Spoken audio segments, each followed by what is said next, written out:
What is the purpose of marriage? शादी का मकसद क्या है? अगर आप शादीशुदा या इवन गैर शादीशुदा लोगों से ये सवाल पूछते हैं तो आम तौर पर वो कम से कम थोड़ी देर के लिए बिल्कुल क्लूलेस हो जाते हैं. And yes, some remain clueless throughout their lives.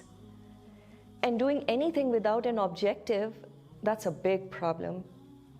अल्लाह सुब्हाना ताला ऐसे लोगों के बारे में कुरान में फरमाते हैं, इन हुम इल्ला कल अनआम, they are not except like cattle, बल हुम अदल्लु सबीला, rather they are more astray in their ways. शादी के असल मकसद तक पहुंचने का आसान तरीका ये है कि आप अपने आप से पूछें कि मैं शादी क्यों करना चाहता हूँ या मैंने शादी क्यों की. If it's to be happy, तो शादी खुशी कैसे लाती है? Often people say being in love with your spouse brings happiness. और अक्सर लोगों को mental block इस मोहब्बत हासिल करने पर हो जाता है, thanks to our best friend the media.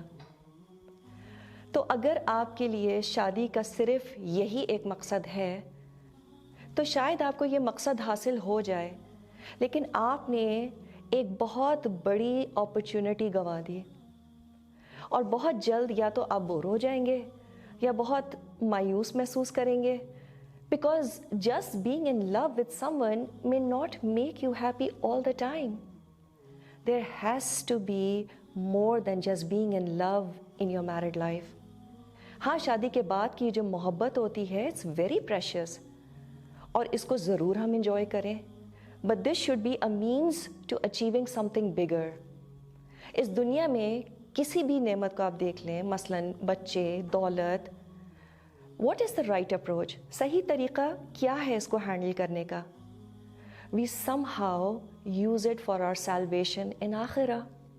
So in this case that success is not an end but it was a means to a good and.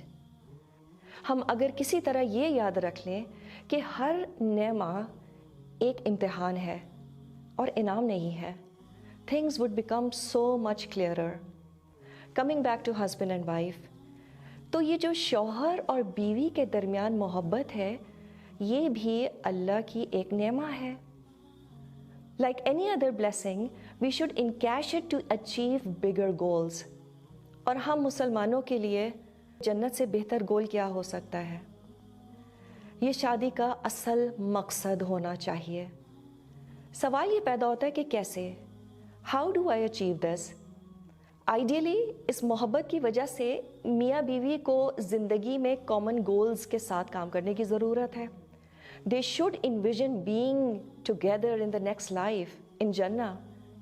For example, upbringing of righteous children, ऐसे बच्चे जो माशरे को कुछ देने की जिम्मेदारी कबूल करें, वेरी रिवॉर्डिंग. लिहाजा मजबूत ख़ानदान बनाना ताकि हम अपने आला मकासद तक पहुंचने के लिए काम कर सकें. लेकिन एक मजबूत ख़ानदान होना अगेन ये असल मकसद नहीं है. It should not stop here. So this love should lead to harmony in the house for bigger objectives. फिर मियाँ बीवी और क्या कर सकते हैं? वो दोनों मिलके या इंडिविजुअली अल्लाह की राह में अपना हिस्सा डाल सकते हैं. कोई दावा ऑर्गेनाइजेशन हो, वहाँ पे फाइनेंशियली या अपना वक्त देके या अपना टैलेंट देके अल्लाह को राज़ी कर सकते हैं. लेकिन इन मकासद को तभी इंसान पूरा कर सकेगा जब शरीके हयात के दरमियान अंडरस्टैंडिंग होगी. Now one of the things that can really crush our goals is having marital problems. कभी कभी अज़दवाजी मसाइल इंसान को आगे नहीं बढ़ने देते. Having said that, marital life is never, and I repeat, never a bed of roses. There are always ups and downs. There are always conflicts here and there. So what do we do in such situation? ऐसी सूरत में भी हम अपने बड़े मकासद हासिल कर सकते हैं. हम उन हालात को भी अजर का बायस बना सकते हैं. वो कैसे? किसी भी सिचुएशन में जहाँ पे मैरिटल कॉन्फ्लिक्ट्स हों, तीन चीज़ें हो सकती हैं. Either you are at fault, or your spouse is at fault, or nobody is wrong, it's just a trivial matter. تو اگر آپ غلطی پہ ہیں تو سیدھا سیدھا اعتراف کریں، اپنے اسپاؤس اور اللہ سے معافی مانگیں، ویری ریوارڈنگ۔ اگر آپ کے شریک حیات ایک بہت بڑی غلطی کا شکار ہیں، پھر کیا کریں؟ صبر کے ساتھ جو بھی آپ کے اختیار میں ہیں انہیں صحیح راستے پر لانے کی کوشش کریں، اور خود کو مسلسل یاد دلائیں کہ آپ صرف اپنی طرف سے پوری کوشش کر سکتے ہیں۔ You can only try your best. نتائج آپ کے ہاتھ میں نہیں ہے، اور نہ ہی آپ سے قیامت کے دن اس کے بارے میں پوچھا جائے گا، اور انشاءاللہ اللہ آپ کی کوششیں اور صبر کا بدلہ ضرور آپ کو دے گا۔ تیسری چیز کیا؟ اگر آپ کے شریک حیات اور آپ کسی معمولی معاملے پر اختلاف کرتے ہیں، مثال کے طور پہ وہ کہتے ہیں اس کمرے میں بلو پینٹنگ لگے گی، آپ کہتی ہیں نہیں آف وائٹ ہونی چاہیے، what do you do then? Most rewarding is to let him have his way. Do صبر، extremely rewarding انشاءاللہ تعالی۔ تو ہر صورتحال اللہ کی طرف سے ایک موقع ہوتا ہے کہ ہم اس پر صحیح سے رسپونڈ کر کے اپنے لیے زیادہ بڑے مقاصد حاصل کر لیں۔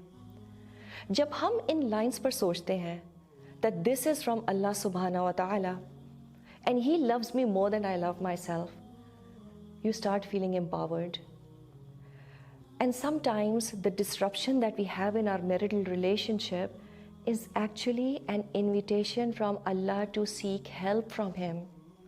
So rather than being dependent on your spouse's love, one starts seeking fulfillment from Allah subhanahu wa ta'ala. تو زندگی کی خوشیاں جو اللہ نے آپ کے نصیب میں لکھی ہیں، جو شوہر کی محبت آپ کو ملے گی، it will be much appreciated. اور اگر اس میں کمی آ گئی، yes, it's gonna hurt, but it will not be the end of the world. Who knows where that pain would lead you to?